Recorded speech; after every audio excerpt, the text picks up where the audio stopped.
In the second part of lecture, we'll talk about a few disorders related to anxiety, trauma, and obsessive compulsive disorders.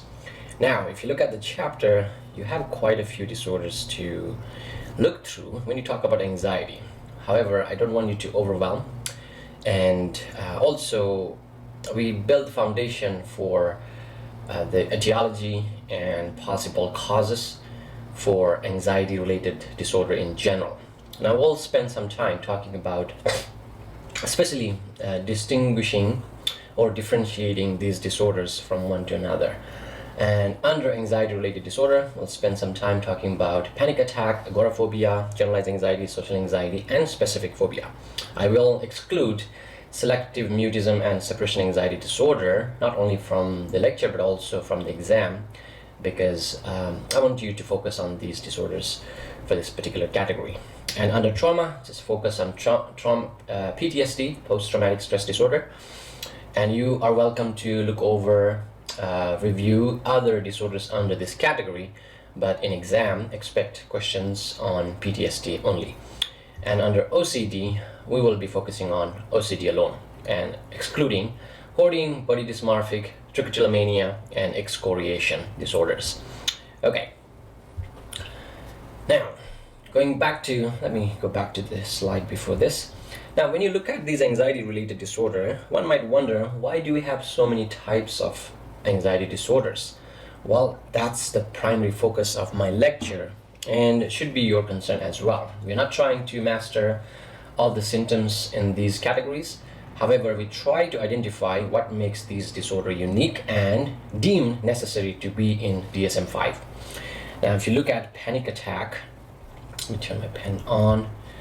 If you look at panic attack, very clear sign in panic attack is internal sensation that people receives pseudo heart attack experience with the attribute to actual danger.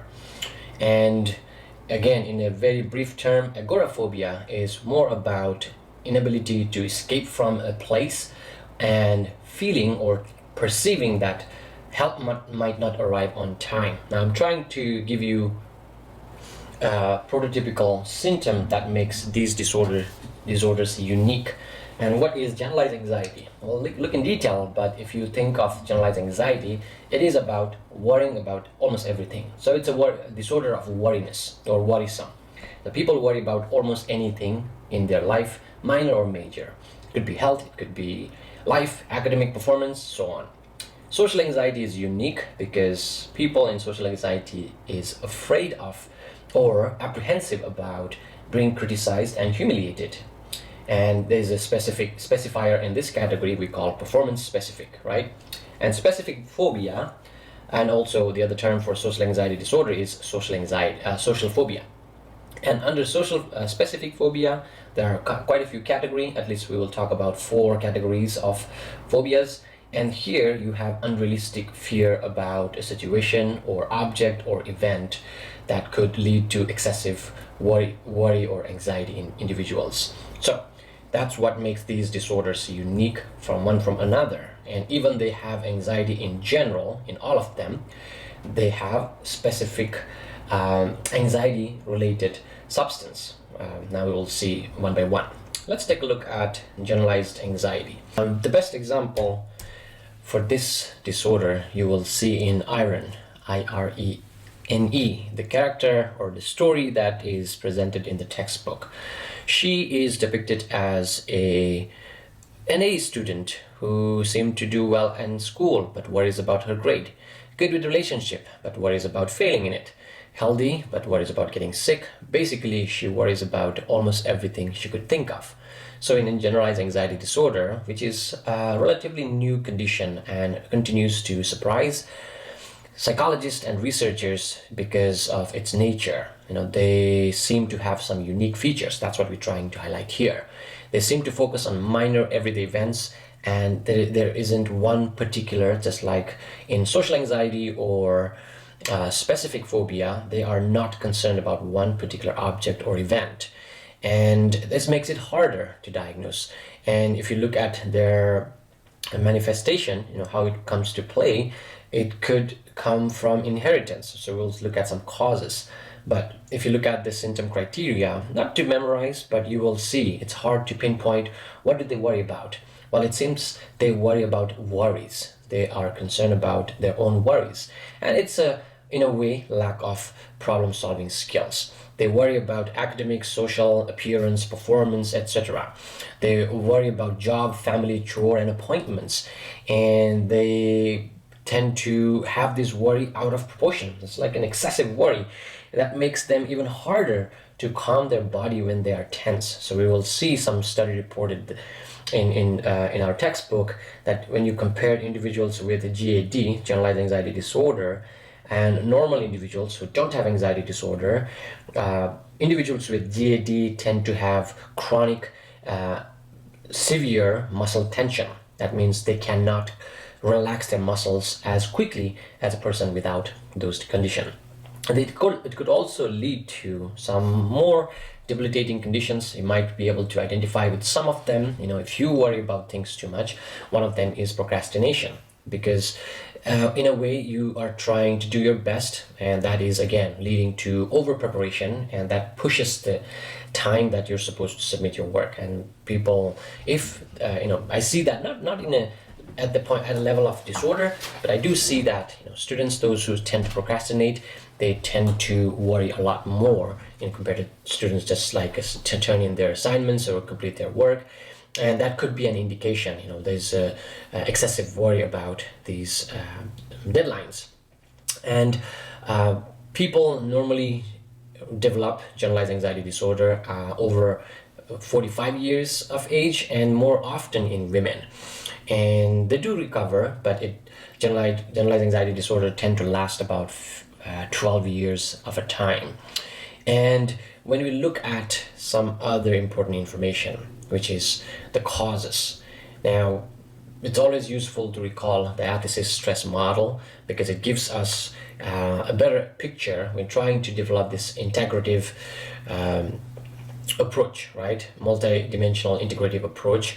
And you look at the generalized biological vulnerabilities and psychological vulnerabilities. Now, psychological vulnerability could be how you process your information. How do you perceive the world, your belief about your safety and the world and other people. Biological, you may have some inherited tendency to become anxious. Now, there is no genes for generalized anxiety disorder.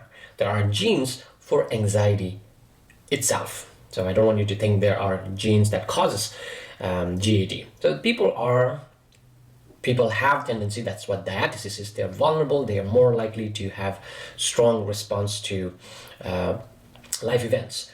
However, the other term here, neuroticism, is that these individuals have higher tendency to experience more frequent and more intense negative affect, and they tend to react to these affect with avoidant coping.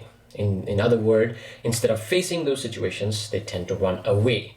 Now, why GAD individuals tend to have less responsive in their autonomic nervous system? Well, that's another interesting fact about generalized anxiety disorder.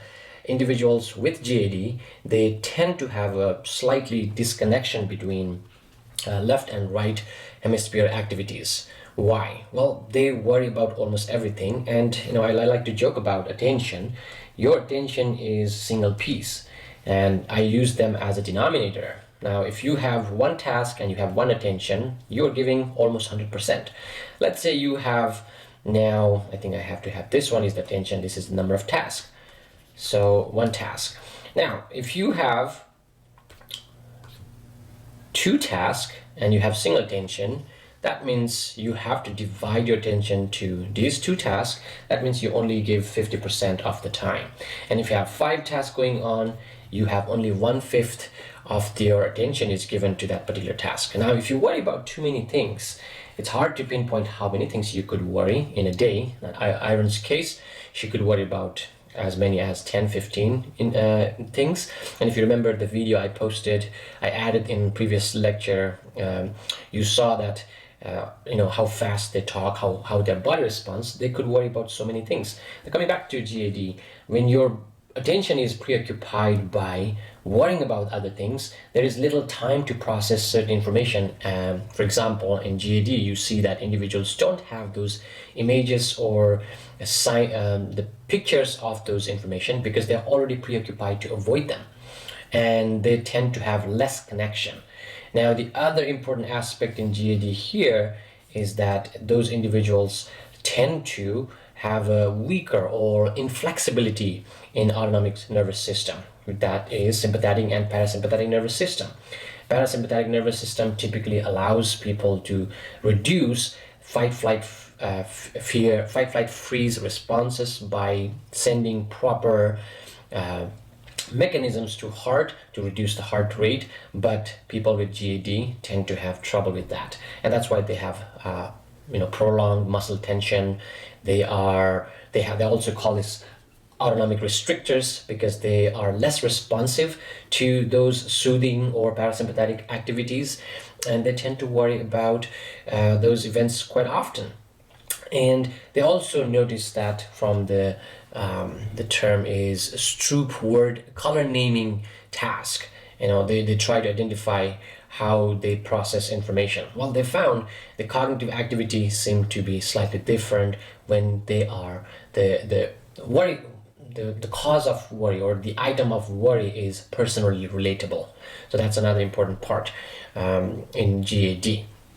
And in terms of this chart, that's like a nice flow chart, shows you, how individuals develop generalized anxiety disorder. It could be biological or psychological, and that is triggered by, remember, diathesis. If this is the diathesis, that's the inherited tendency or vulnerability to anxiety. The stress aspect can trigger the possible alarm, right? And it could be false alarm, it could be an actual alarm.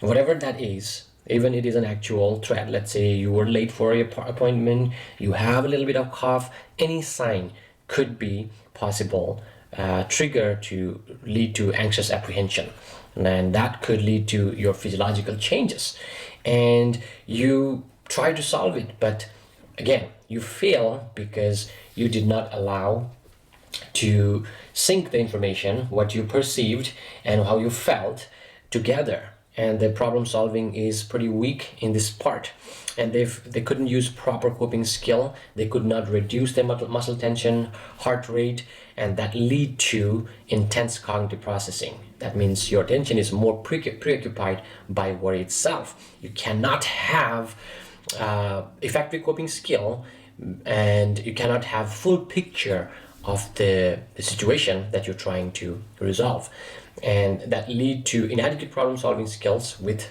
incomplete picture, you will only increase your worry rather than make it a little better, and without calming your autonomic nervous system, you're not going to feel relaxed or less tense, and that continues to prolong. And hence there is this generalized anxiety disorder. It's hard to tell what you worry about. You almost worry about anything. So it's a disorder that worries about worries, is generalized anxiety disorder in the big picture. Now, medication wise, there are a lot of treatments available, and I try to put a slide for each disorder, a slide on treatment for each disorder. Medication works. Benzodiazepine provide fast-acting relief, but there is, of course, limited support for long-term use, and that can also lead to some type of addiction if it is abused, and other possible side effects like a minor cognitive and motor impairment. That's definitely worth comparing when we talk about medication. I'm not an expert in medication, but the anxiety disorder seemed to be a very popular condition where individuals try to use medication. Barlow and others, they found in a study where cognitive behavior treatment for GAD help better to their patients by trying to help client to confront anxiety-provoking thoughts and images. That is leading to psychological treatments.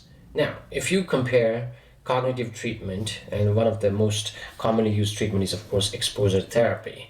And well, not to speak a lot here, exposure therapy is if you worry about riding a horse, the best way to overcome your worry or anxiety about riding a horse is getting on one of those horses.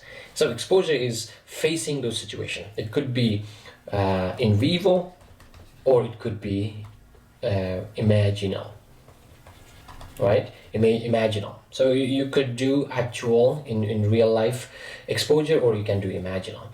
And of course, for GAD, they tend to use more so the imaginal aspect, and that's where clients are trained to confront situations that could provoke thoughts and images. Because if you remember, what causes anxiety is that you have incomplete picture of a situation and you tend to run away. So you try to bring those images to your mind, and of course, sometime, not in all exposure therapy, sometimes they use a relaxing technique. Not all of the time, and I want to be clear, because sometimes you don't want to teach relaxation to clients if they use that as an escape route, because that will not help to reduce anxiety. The other strategies, some useful coping strategies like meditation and acceptance, that's another indication to use acceptance and commitment therapy. In nutshell, it's a very detailed therapy technique. In nutshell, you can say that individuals with GAD can use acceptance because, well, why do you need to accept your worry? Well, think of your commitment part, right?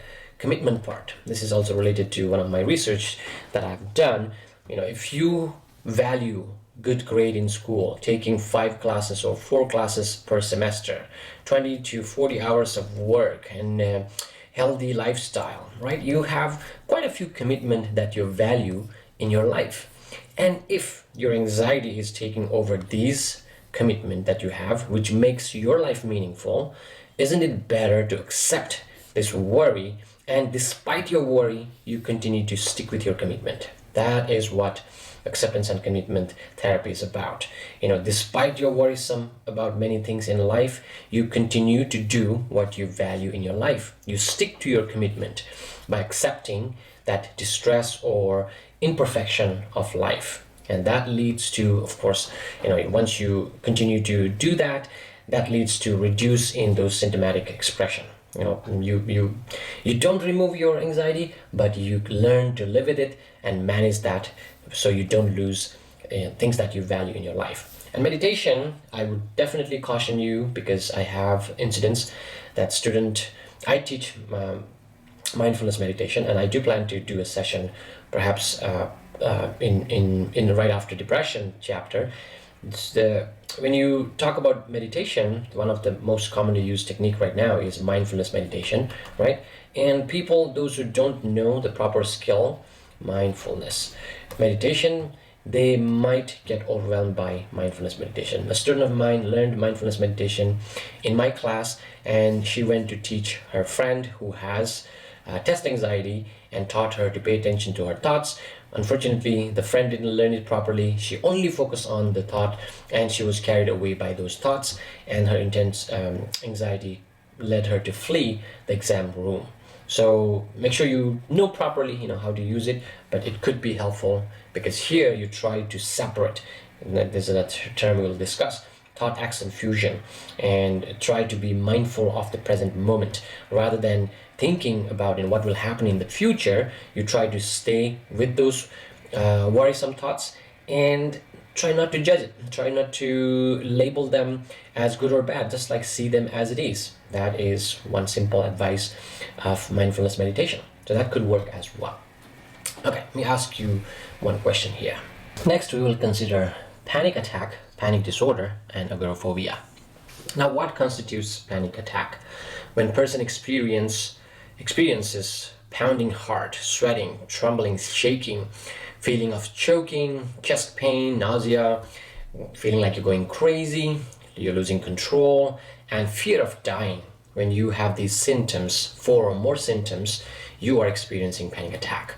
And usually a panic attack is short, with symptoms reaching maximal intensity in 10 minutes or less, and then diminishing slowly over the next 30 minutes or the next few hours.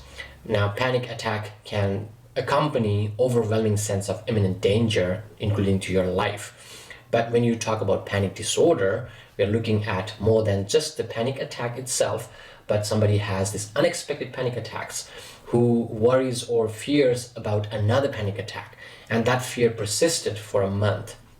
Now, that could be a clear sign of panic disorder. Now, in DSM-4, it used to be combined with agoraphobia. And when you say agoraphobia, the term agoraphobia, which has come to mean fear of going out, derived from the Greek word agora, meaning marketplace, and this agoraphobia is now separated as a different disorder. And what makes this agoraphobia unique in this anxiety-related disorder is that your concern about being unable to escape. So the fear that you might not be able to escape, that's very strong. And help may not arrive when you need it, when you're experiencing panic symptoms. So that makes it a unique disorder now. And now, how do people learn, or is it always, is somebody like naturally inclined to have panic attack? Well, we look at the development of panic attack from behavioral perspective. There is a conditioned stimuli. Imagine you just experienced panic attack while you were shopping, and your friend thought that you, just to cheer you up because you're sad, you're thinking about the experience, to cheer you up, she takes you to an exercise class. And short after warming up in that exercise, you again had another panic attack. Now, how do you explain this? Well, physical sensations experienced during exercise had become an internal cue for panic to happen. Most individuals with panic disorder will also avoid those internal sensations that produce physiological arousal, and many things could be. One of them is exercise, of course. What else they would avoid? Well, those individuals who suffer from panic disorders, they might become anxious about climbing stairs, again, working out, being in hot rooms, because these activities produce sensations similar to those accompanying a panic attack. In psychological term, we call this exercise or hot rooms have become conditioned stimuli. And when you look at agoraphobia as a separate disorder, sometimes panic attacks, not disorder, panic attacks precede agoraphobic behavior.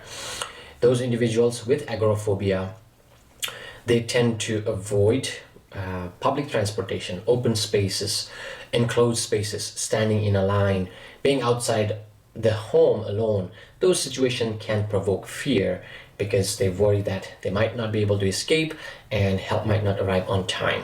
Evidence also suggests that agoraphobic avoidance behavior is one component of severe unexpected panic attacks. And agoraphobic avoidance behavior appeared to be determined by the extent to which the person expects another panic attack to happen. So now we look at the causes to explain, why some people develop these disorders.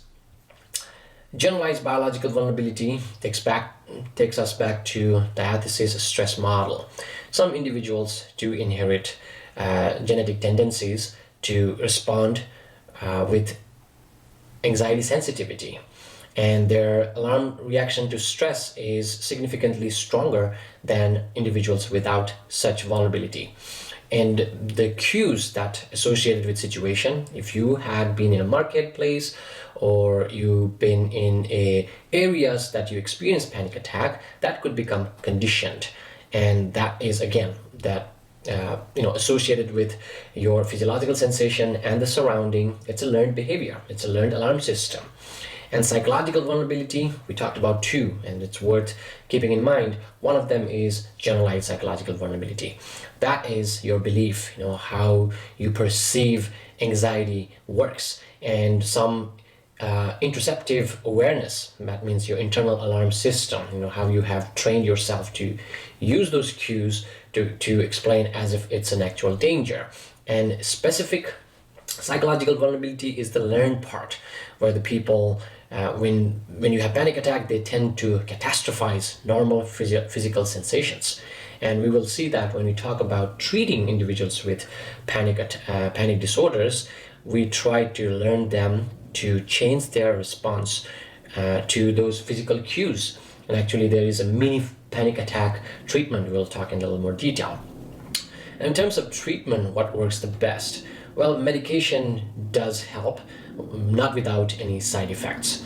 Benzodiazepine is a depressant drug that allows individuals to slow down some of their neural activities, and it affects, of course, serotonin and GABA.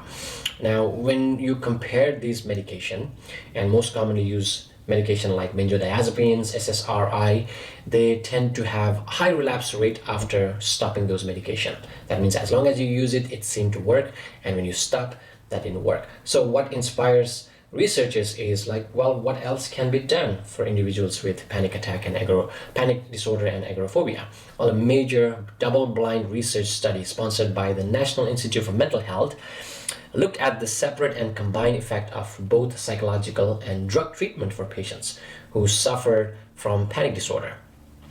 And they use many types of randomized treatment conditions. In psychological treatment alone, combined drug and psychological treatment, placebo. In these different approaches, they found that CBT, cognitive behavior therapy, was better for long run. That means without medication, psychological treatment can effectively treat panic attack and panic disorder and agoraphobia to continue to have to help person to live a normal life. So if you have somebody who's suffering from panic disorders and they ask for treatment that has long lasting benefits, well, based on this double-blind NIMH research study, you can tell that cognitive behavior therapy could be good treatment approach to try out and see long-lasting benefit. Now, thinking of psychological intervention, exposure works really well. Exposure therapy allows individuals to experience some of those physical sensations with some time, relaxation, and breathing skills. Now, the reality testing is testing patients' hypothesis that they can't handle an anxiety-provoking situations by entering the situations and discovering that it is survivable. You can survive. And for that part, David Barlow is the best. David Barlow, one of the authors of this textbook, he developed very effective treatment for panic attack, panic control treatment. And this treatment was developed by David Barlow and his colleagues. They concentrated on exposing patients to the cluster of physical sensations that remind them of their panic attacks. And that involves the therapist to create mini panic attack in the office. Now, the purpose of creating mini panic attack in panic control treatment therapy is to allow the patient to develop alternative attitudes about the feared situation. Now, think this. When you try to do panic control treatment, or you try to simulate, right? You're trying to create a panic-like symptom. Now, I normally used to do this in class. If you can take your hand, blow, air in your hand, making a fist, and blow air in that fist at least 5 to 8 times, you will notice that you are lightheaded. And sometimes David Barlow and his colleague used to ask those patients to blow air in their fist and spin in the same place slowly. When you do that, what you're doing is you're trying to simulate panic-like symptoms. And these are the cues patients freak out. They think they're getting out of control, they're gonna have another heart attack or another panic attack, and they try to avoid it. When they do that, the idea is you're training your interoceptive system to exposing to those cues, how your internal organs, your increasing heartbeat, respiration change, shortness of breath, lightheadedness. You're trying to expose client to these symptoms, physical symptoms, and helping them to calm down using sometime diaphragmatic breathing. That means breathing from your belly. That's one type of relaxation technique they use for panic attack. And when you take a couple deep breaths, it helps to calm your sympathetic nervous system by activating parasympathetic nervous system. So exposure therapy is one of the most effective treatment approaches for panic attack. And one factor that distinguishes between traditional exposure-based treatment for panic disorder and panic control treatment disorder developed by Barlow is that exposure to interoceptive sensations associated panic attack is the primary focus here, rather than just exposing to the place or events. Here you try to expose to your internal sensations, internal messages, right? So that works so well, and the studies show that it has very strong support, efficacy in clinical trial, and people are benefited from these approaches. The next disorder we will talk about here is specific phobias. Now, if you have ever met a person, could be your family members or friends, who developed an irrational fear of snake, height, sound, crowd, nature, water, anything that could be an object or a situation, going in a plane, driving a car, crossing a street. There are some very strange objects and situations that people develop irrational fear, and extreme irrational fear that is considered as specific phobia.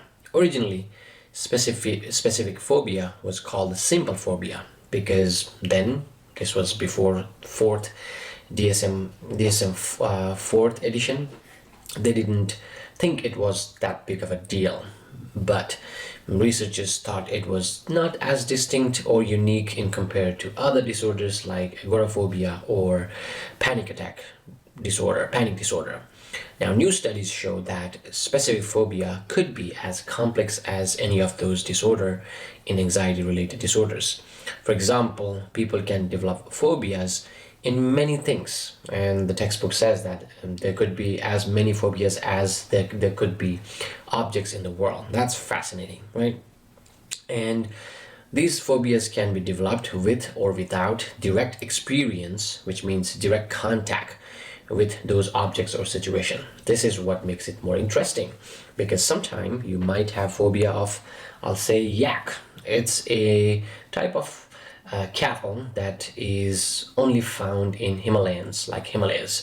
We have yak in Nepal. So if you develop phobia of yak, and what is the chance that you have been confronted with or you have seen one of these animals for real and caused some level of fear, fight, flight, freeze reaction in you by direct contact? Well, not necessarily you have to go through that experience to develop phobia of yak.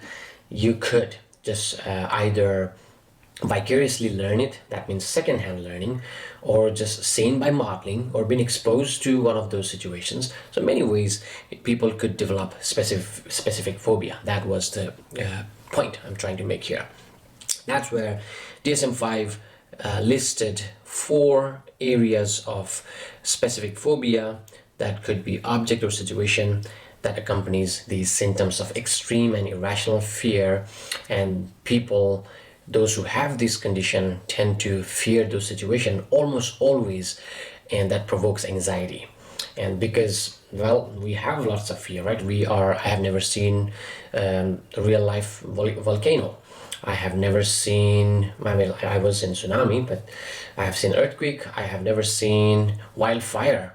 Maybe not true. But again, my point here, what I'm trying to say is we all fear certain objects and situations, but that does not debilitate our life, which means we are not impaired or distressed by those situations. That means, well, people manage to go around those anxiety, even they have it.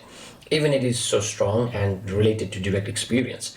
I was in Nepal when there was 7.8 magnitude of earthquake in 2015. And well, that's scary, and I felt it. I know all the memories related to, earthquake. Well, I still have that when I feel, in California, you feel earthquake almost every week. It's just a matter of being mindful of it.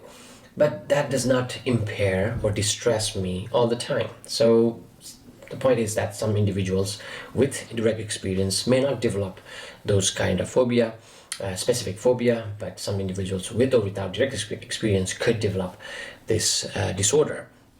And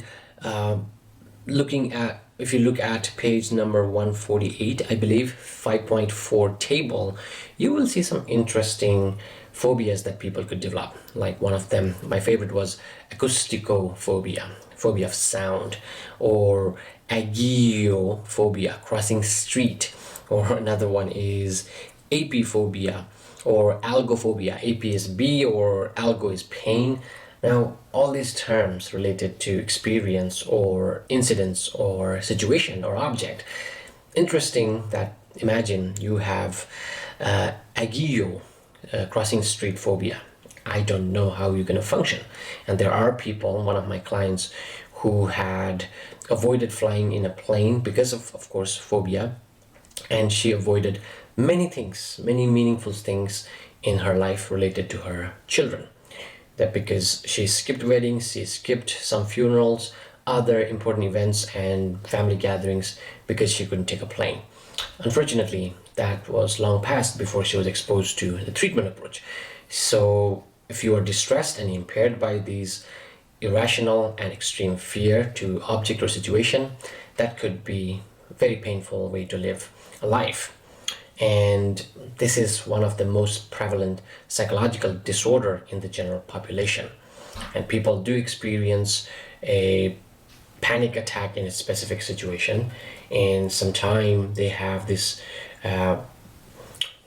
severe fear that they might experience due to the object or situation, and sometimes it could be just based on what you were told about the danger. That's another interesting fact about specific phobia.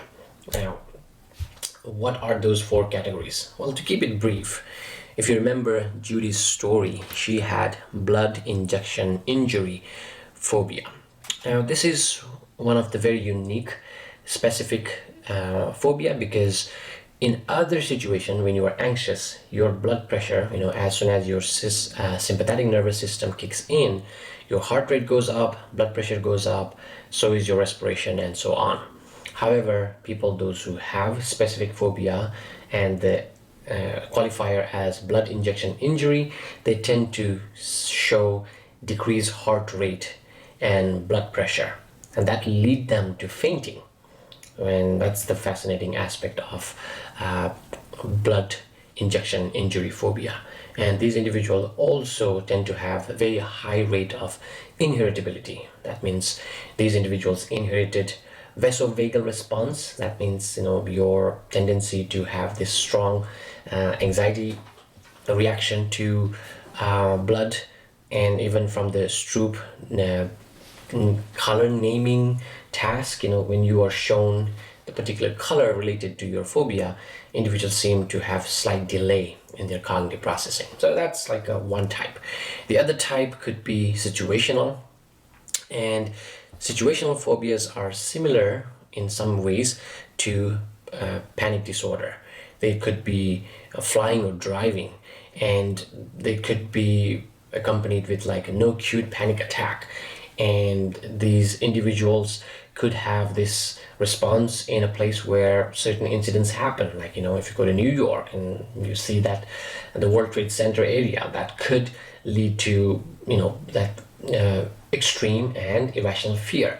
However, one thing that makes specific phobia related to situational phobia is different from panic disorder is they do not have a panic attack that is accompanied with those 4 or more symptoms of physiological changes and fear of out of control, and that you fear that you're going to die. So that doesn't exist in these individuals. And the other category here is natural events. Now that's again really saddening situation here, because if you have to live in a multiple story building, that's not going to be fun. And the other part is that if you are afraid of water, that could be a problem. If you live nearby ocean, that's not going to helpful. And these individuals also tend to develop multiple fear of these objects. Fear toward multiple objects. So that's another interesting fact about natural environmental phobia. Animal, you name it, any animal could lead to specific fear. Dog, snake, mice, insects, tiger, lion, cat, spider, you name those animals, people could develop. And more interesting fact is that it could be related to real dangers. Now, my memory with dog is that I got bitten by a dog when I was young, So, I did have some level of fear toward animals, but it didn't last too long, and I am totally fine being around different types of dogs and animals. Doesn't seem to bother me.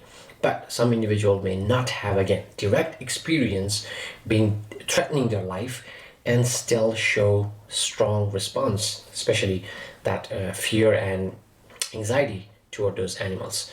And what is more interesting when you talk about uh, phobia is that it could be learned from secondhand experience.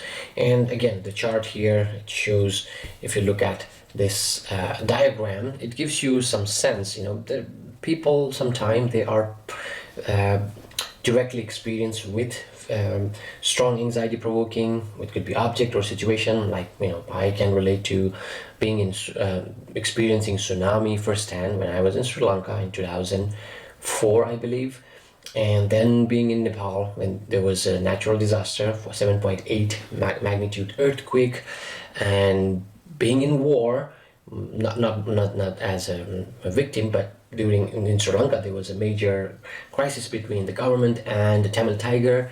There was like ongoing war for 3 decades, and it was during my stay in my undergraduate time. They had the last period of war between the terrorists and the government. So it could be direct experience, and I don't think any of them led to develop anxiety. Now, someone like me who have experienced some of those incidents could not have any of those diatheses. That means biological vulnerability. And if you have that, that could be that inherited tendency to be prepared. And when you say prepared, it is easier for those people to acquire phobias of things that would have been useful for those people's ancestors to fear about, right? I mean, that's like your preparedness is there. More likely to fear spider and snake than buses, although you may be dealing with buses and trains more often than spider and snake, but something to do with like our genetic inheritance, that our ancestor had to stay away from those animals, therefore we have that preparedness. Now, in other words, though through natural selection we have been prepared to fear certain things more than others, like, I don't know, fire. I think in general everybody's scared of fire. I don't know if anybody touches fire like a toy, but that has to do with that preparedness. That is important aspect in generalized biological vulnerability. And then it comes, that's the diathesis part, if in a way. And there's a stress due to life events or direct experience or vicarious experience, someone you saw that went through trauma. Now, the best example right now, like if you've been watching news, the conflict between Russia and Ukraine, that is just, I get really worked up when I talk about this topic, because I just learned the news that Russia shelled some bomb in a maternity hospital. It's just heartbreaking. And imagine some people seeing this, like someone like me, I've been really obsessed and reading, seeing videos, all this information that could lead to maybe my fear toward I don't know, maybe country itself, or the weather, because I see snow all the time in that, because you're kind of conditioning yourself, right? There's a conditional stimuli is going on. So that could be, and you may get that alarm, like there's an alarm that it triggers your sense of urgency. You need to do something. And sometimes this could be just a false alarm. It could be that object that is completely non-threatening, and you happen to show that fight flight reaction.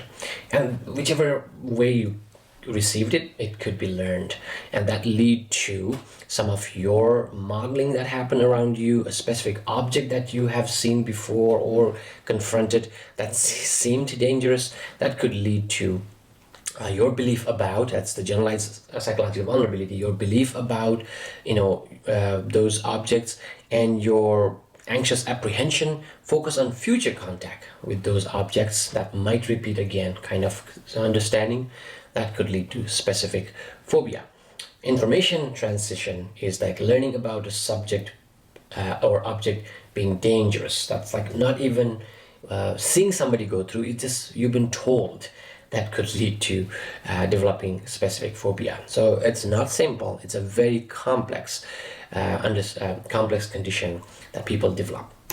The good news is that even though the condition itself is very complex, people tend to improve and recover from this disorder by psychotherapy. And there are gradual and structured therapy approaches they use, systematically progressing from one object to another. And I posted a link for floating exposure. I don't know if I'm saying that word right. It's floating exposure is the prolonged exposure that I think you saw that picture on your textbook, this lady carrying a snake. Miriam, I think her name, if I'm correct. She had snake phobia even though she had never encountered a snake. And David Barlow, the author, one of the authors of our textbook, and his colleagues teamed up to do this floating exposure therapy to cure Miriam.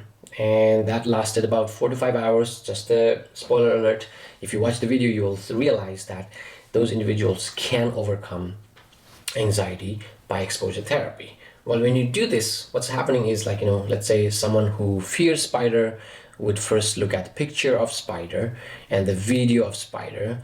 Then you bring a spider to the room in a cage, then approach the cage, then touch the spider, and you carry it and you give it a kiss. I don't know. You get closer, right? Each level of hierarchy that we develop in exposure therapy. It's like a hierarchy of fear.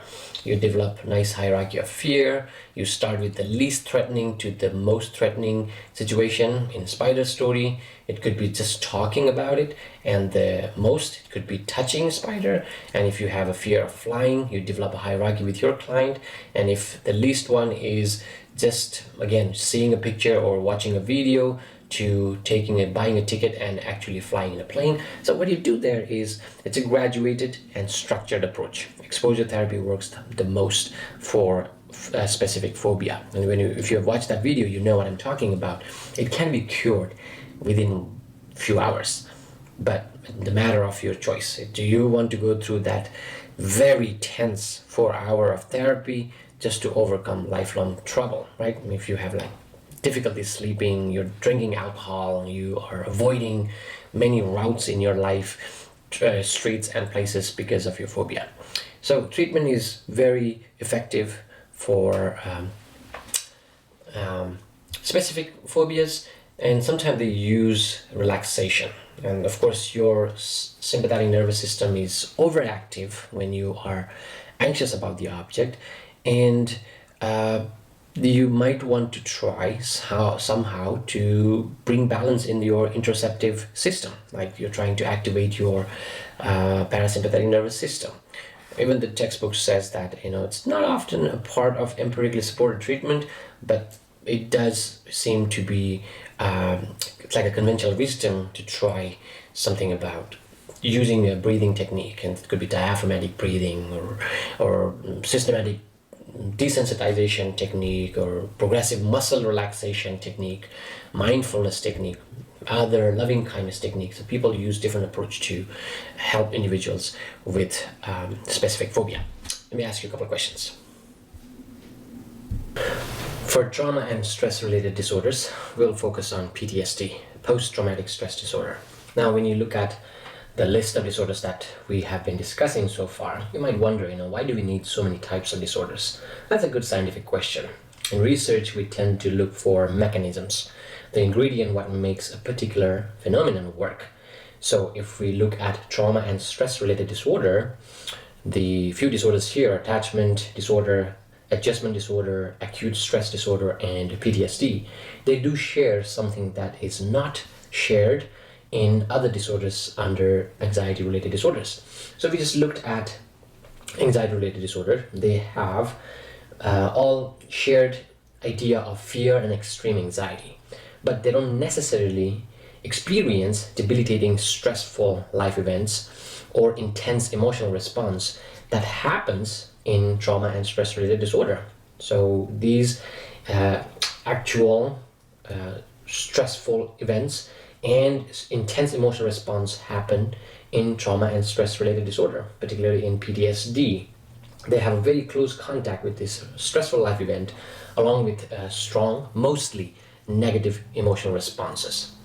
As PTSD, the name indicates, this particular disorder has strong man-caused. So that's like not natural. It could be sexual assault, it could be war, and some natural disaster, earthquake or tsunami, and any other storm or wildfire. They could be traumatic experience for individuals. Think about human resilience, and think about people, those who are currently in Ukraine. So the Russian assault or invasion of Ukraine could be a good example that, in near future, how many people will develop PTSD. Those individuals are losing their life, living habitats, job, the whole nation. That could bring them strong negative memories, and people will suffer with nightmares, flashbacks of those information. They would lose sense of control and trust in a system in a bigger way.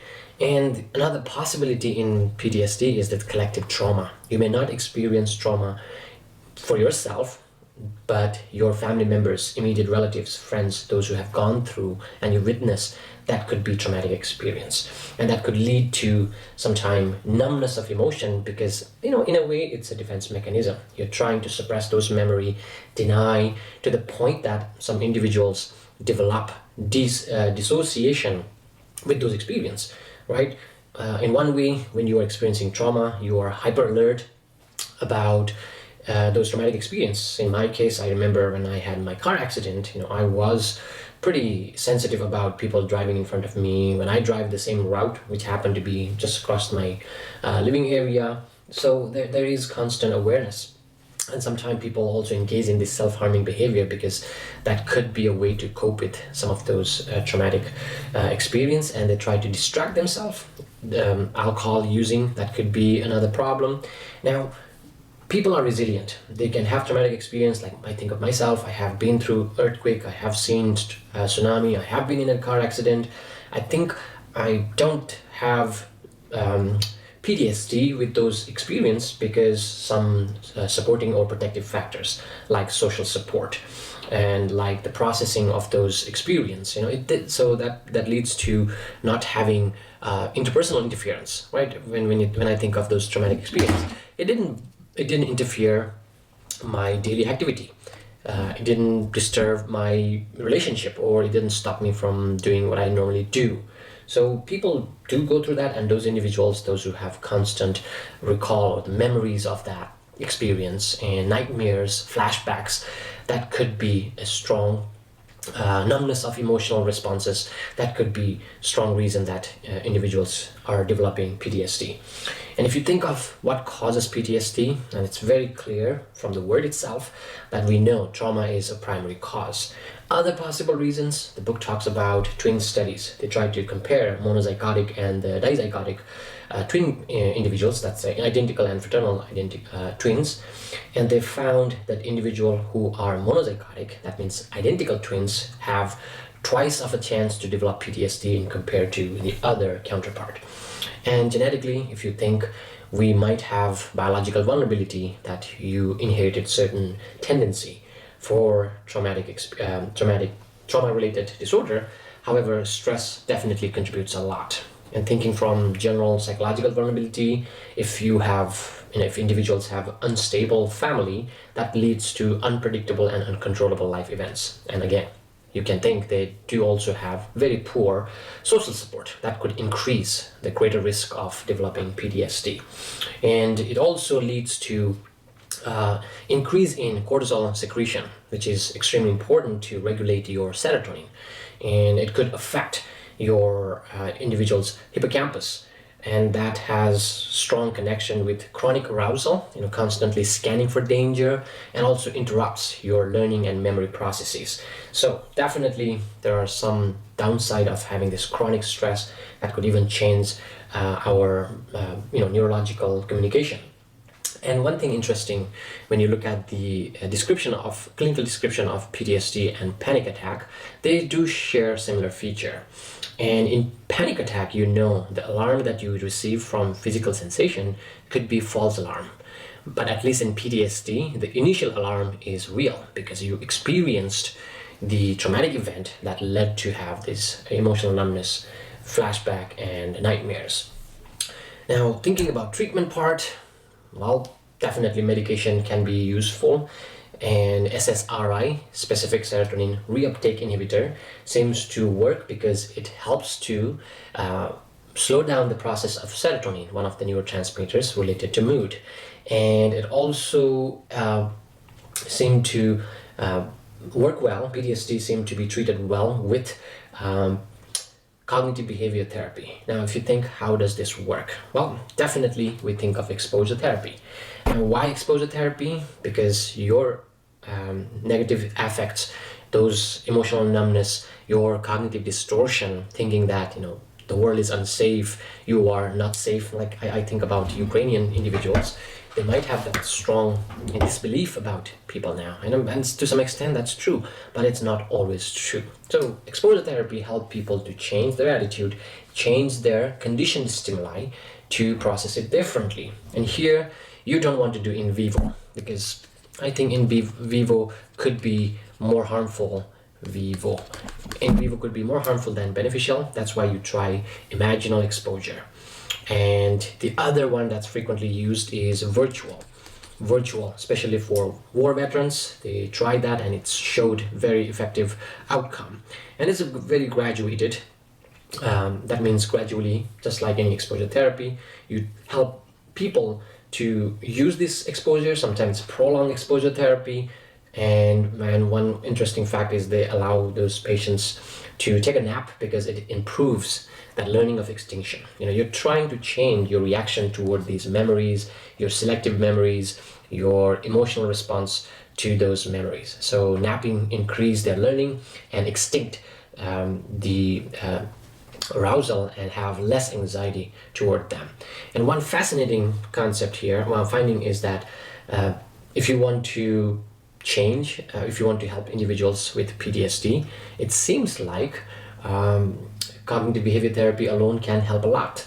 And why? Because in PTSD, a lot of individuals have very strong negative assumption about themselves, others, and the world. So you're trying to challenge that by using Socratic questioning, using cognitive restructuring that could help them to overcome their traumatic, PTSD symptoms. And the term here, just to quickly define what we're trying to do from psychoanalytical perspective, is allow those individuals to express those emotional trauma. And from attachment perspective, you're trying to make sense of what happened. So let's take a look at one question on PTSD, then we'll talk about OCD. Have you ever tried to do this exercise where you are asked to close your eyes and not to think about yellow truck or white elephant? And you can try, pause the video and try to do that. What happens is, as soon as you're given a command to not think about certain things, your mind chooses that as an object to suppress, and it becomes the primary focus of your mind, and it continues to rebound stronger. So there is a rebound effect when you do that. That is an example of intrusive thoughts. In OCD, we talk about obsession and compulsion. Now, one of the most debilitating disorders that could warrant hospitalization and even psychosurgery, because both medication or treatment could fail in this condition. Obsessive compulsive disorder also could comorbid with especially generalized anxiety disorder, panic attack, and major depressive disorder. People develop this strong magical ritual because it's so illogical. What they do to control their intrusive thoughts doesn't make sense. To some extent, it may seem like logical, but mostly illogical. That's why they call this magical rituals to manage their symptoms. And if you compare this with specific phobia or any other anxiety disorder, you realize that these intrusive thoughts are really not just extreme anxiety or fear. It's like nonsensical thoughts. People get this obsession. These thoughts are so powerful. It's urges. You get these thoughts, images, sights about different happenings in life. And the best example, I think, as one of the very extreme case of OCD is of Richard. Now, I did have a patient who was suffering from OCD, but Richard seems like the like the one of the extreme case example. He struggles to keep up with his hygiene. The way he eats has a very strong ritual. The way he walks around, that has the resting part. A lot of things that he does. Please read this example because I will have a couple of questions on his story. His example, he was trying to suppress some of his intrusive thoughts related to sexual, aggressive, and religious aspect. Now, when you say obsessive, it's something that you don't want, but it continues to come, right? That's the obsessive thoughts. And compulsion is you feel like you have to do something about those obsessive thoughts. It's an effort to manage those obsession with mentally or behavioral action. You do behaviorally. Sometimes it could be you wash your hand, you check your doorknobs, you clean your house, you clean yourself a lot. Or it could be mental. You start chanting, you're praying, you're counting, you develop certain rituals in your own head. So it could be mental or behavioral. And it's magical because there is no logical explanation. And to some extent, people with OCD seems to engage in compulsion because it helped them to manage to some extent. If you go to page 169, table 5.10, it gives you 4 types of different compulsions that people engage in. Symmetry, it's one of the most common compulsive behavior people use because they just want to get things right. The second most common one is forbidden thoughts and action, where people develop this people tend to develop something like you're trying to reassure, you're trying to check, so you're trying to manage that. And cleaning or contamination, so you constantly wash your hands, wash your surroundings, and so on. And the last one is hoarding, which is now turned to a hoarding disorder because you collect in materials, objects to the point it's even there's no value, and it is affecting your peace of mind. And what causes this OCD? Well, early experience that has to do with learning part. And individuals, those who are given lots of responsibility, they tend to develop this idea called thought action fusion.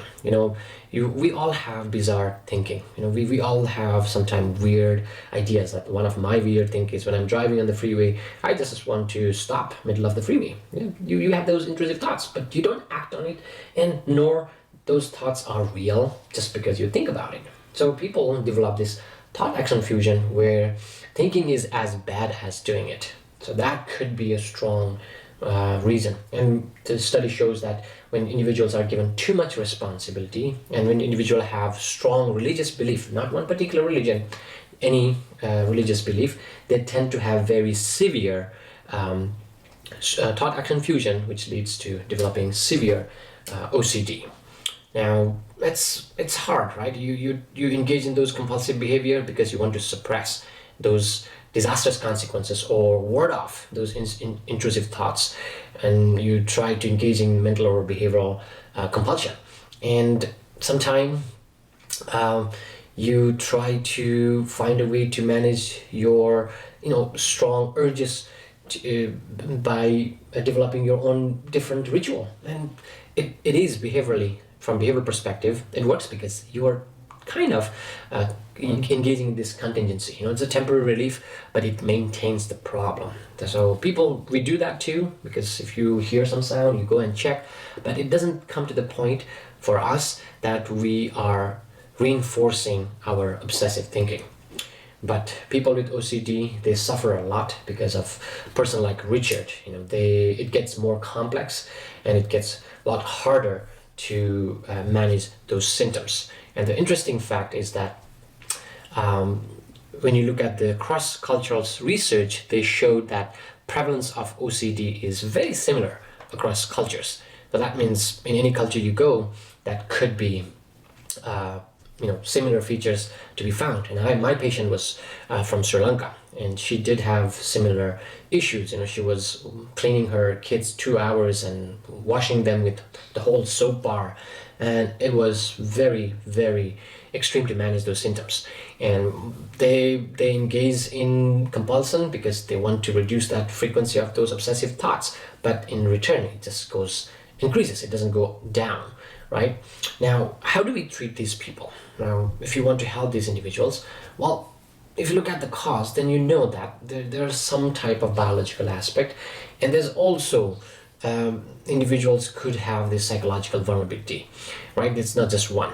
And again, thought action fusion is one. You're believing that thinking about an abortion is the moral equivalent of having an abortion itself, and you tend to engage in this thought action fusion because you just think about it, or you wish that somebody dies. That happens a lot in OCD, and you fear wishing someone to die is equal to killing somebody or someone is dead. That's very dangerous. So they try to see, I think I didn't show this slide before, so you're trying to show that their obsessive thoughts are not acceptable, they're too dangerous, they could lead to any harmful action. The funny thing is they don't hurt anyone, but they fear if they don't engage in those rituals, they might end up harming others, and it temporarily relieves those thoughts. But we just made it worse because you just reinforce those behaviors. In terms of treatment, now SSRI, again, the same drug that we've been talking, is one of the most effective drug that help to inhibit the reuptake of neurotransmitter, that is serotonin. Now, when you look at the patient, they might need more than medication because there's a high relapse rate, right? And when you look at exposure and ritual prevention, ERP, one of the treatment that the textbook elaborates well, they're trying to show that you expose clients to anxiety provoking or making them giving them urges to wash or clean or count, but you prevent them from those rituals. So you don't allow them to engage. So the one possible way is you have to ask your client to touch a whole bunch of things, and there's no way you can wash your hand. You have to eat, you have to handshake and touch your face. So you ask them to do things that could cause some level of discomfort, but not allowing to engage in rituals, those compulsions. Well, what happens? You're exposing, but you're not letting them to mitigate those intrusive thoughts by removing compulsion, and it seems to work, and it's very effective. 86% of the participants showed very strong improvement in those their symptoms, and when they compared drug is added there, it seems like they didn't need it because it doesn't seem to change the outcome. So psychotherapy alone, exposure and ritual prevention technique alone could be a very useful approach or intervention for individuals with OCD. The one last part, that psychosurgery help when you have no other options left, like when you do remove like cingulotomy, that seemed to benefit about 30% of the participants. That's not a lot. However, there is a risk of severe adverse side effects. So not always the best. That's true about surgery. Not everybody is successfully treated. And research showed that exposure and ritual prevention with medication doesn't change much. Without medication, it still seemed to show a very good outcome. So it's a good recommendation for people who need to treat OCD. And the video that I post gives a nice example how people go through, what they go through when they have OCD. Okay, so that's quite a bit of disorder covered in this class, and like I mentioned, make sure you only focus on the disorder I talked in these two lecture series. I noticed that this one is going beyond 1 hour 15 minutes. I'll make sure the next video is a little shorter just to compensate the length of the video. Again, my focus is trying to help differentiate these many disorders one from another, knowing the key signs and symptoms, their causes, and possible treatments for those treatments. Okay, let me ask you a question here.